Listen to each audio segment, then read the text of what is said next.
ये किस्सा एक लड़के अंजनी का है जिससे मेरी हमेशा से अनबन रही है और मैं उसे देखना भी पसंद नहीं करता।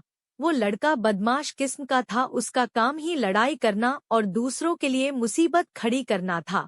लेकिन यही कारनामे उसके लिए बहुत भारी पड़े और उसकी स्थिति पागलों जैसी हो गई और उसका मानसिक संतुलन बिगड़ गया और बेवक्त इस संसार से चला गया। अब यहाँ से किस्सा शुरू होता है दोस्तों। मारपीट करना और अपनी दादागिरी से दूसरे लड़कों को धमकाना उसकी शान थी। एक बार वो किसी के बुलाने पर किसी गैंग के लड़के की मरम्मत पिटाई करने गया। उसने उस लड़के को मार मार कर अधमरा कर दिया और वहां से भाग गया। उसके मुंह से खून, सिर से खून बह रहा था। वो ऐसी जगह पर घायल पड़ा था जहां हाईवे का जंगल पड़ता है और वहां इक्का दुक्का गाड़ियां निकलने पर ही आवाज होती है, बाकी सुनसान ही रहता है।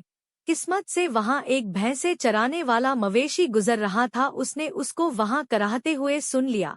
वो मवेशी तुरंत सहायता लेने गया और उसे अस्पताल पहुंचाया। उसका बहुत खून बह गया था। बदकिस्मती से उसका ब्लड ग्रुप ओ पॉजिटिव था। उस ब्लड ग्रुप का खून डॉक्टरों के पास उपलब्ध नहीं था। जैसे तैसे डॉक्टरों ने उसकी स्थिति को स्थायी रखने की खूब कोशिश की, लेकिन वो काफी प्रयास के बाद मरने से तो बच गया पर कोमा में चला गया। उसके घर वालों का रो रो कर बुरा हाल हो गया। उसके घर में एक छोटी बहन, पिता थे। कुछ दिनों बाद वो लड़का मर गया। मारने वाले का पता नहीं होने के कारण अज्ञात व्यक्ति के नाम ही पुलिस में रिपोर्ट की जा सकी, जिसका कभी परिणाम सामने नहीं आया। लेकिन उसके पिता ने भी उस व्यक्ति का पता लगाने की ठान ली। दोस्तों, किस्से के इस मोड़ पर रुककर मैं आपको यह बताना चाहता हूँ, उस लड़के के पिता ने अपने गुरु से कुछ मंत्रों की साधनाएं सिद्ध कर रखी थी, पर गुरु के आदेशानुसार वो इसका उपयोग गुप्त रूप से दूसरों की भलाई में ही कर सकता था और इस चीज का पता न तो उसकी पत्नी को था जो कि मर चुकी थी और न ही उसके बेटे बेटी को था। ये मंत्रों में इतनी ताकत थी कि जितने विश्वास और एकाग्रता से इसका उपयोग किया जाए उतनी ही दूरी तक इसके घातक परिणाम देखने को मिल जाते थे। ये मंत्र सही इस्तेमाल करने पर 100 योजन दूर तक भी काम करते थे। यहाँ 1 योजन दूरी से मतलब 13 से 16 किलोमीटर के बीच की दूरी है, लेकिन गुरु के आदेशानुसार उसने उन शक्तियों को कभी जगजाहिर नहीं होने दिया और चुपचाप दूसरों की समस्याएं सुनकर जब भी उसको मौका मिलता एकांत में बैठकर इन मंत्रों की सहायता उनके दुख दूर करता था। लेकिन अपने इकलौते बेटे की मृत्यु से वो इतना आहत हुआ कि उसने उस व्यक्ति को अपनी शक्ति से बर्बाद करने की ठान ली। उसने संस्कृत में एक कागज की छोटी पर्ची पर एक मंत्र लिखा और मोमबत्ती की लौ पर 21 बार घुमाते हुए मंत्र पढ़ता रहा और फिर उसको हल्के रूप में जलाकर उसकी राख को दोनों हाथों से मसल दिया और फिर अपनी हथेली पर देखा तो उसको उस व्यक्ति का नाम पता चल गया जिसने उसके बेटे हत्या की। अब उसने अपने गुरु से ये सब कार्य करने की इजाजत मांगी, परंतु गुरु ने इस कार्य की स्वीकृति नहीं दी। लेकिन उस व्यक्ति ने अपने गुरु की निस्वार्थ सेवा करी थी।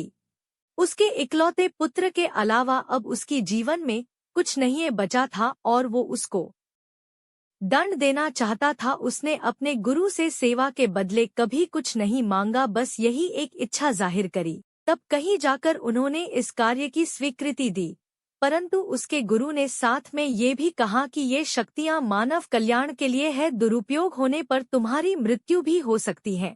क्या ने कि जिस व्यक्ति पर तुम इसका प्रयोग करोगे अगर वो इस दुनिया में ही नहीं है तो यही मंत्र तुम्हारे पास ही लौट कर आएगा। फिर तुम्हारी मृत्यु को मैं तो क्या कोई भी नहीं टाल पाएगा।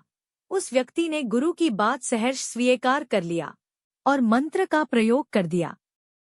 ऐसा करते ही उस लड़के उर्फ अंजनी के मुख से खून निकलने लग गया, मुंह से झाग आने लग गए और वो इधर उधर पलटी खाने लग गया। उसे अस्पताल ले गए।